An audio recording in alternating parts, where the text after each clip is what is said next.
अस्सलामुअलैकुम, मैं हूं सबा भट्टी और आप देख रहे हैं MAT20 न्यूज HD। आइए नजर डालते हैं आज की अहम खबर पर। मलिकवाल में मरकजी अंजुमन ताजरान और मुस्लिम लीग नून के ज़रिए तमाम भारतीय जारियत का मुंह तोड़ जवाब देने पर इजहार तशक्कुर रैली निकाली गई। पाक फौज की कामयाब जंगी हिकमत अमली पे नौजवान ने ढोल की थाप पे भंगड़े डाले।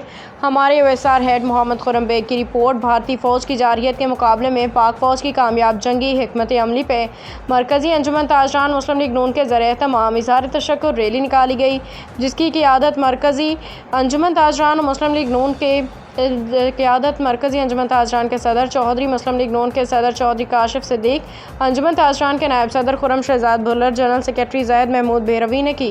नौजवानों ने पाक फ़ौज की कामयाबी पर ढोल की थाप पे भंगड़े डाले। रैली के शुरका ने पाक फ़ौज जिंदाबाद के नारे लगाए। इस मौका पर उनकी सलामती तरक्की के लिए दुआ की। OSR head Mohammad Khurram Baig, MAT20 news HD।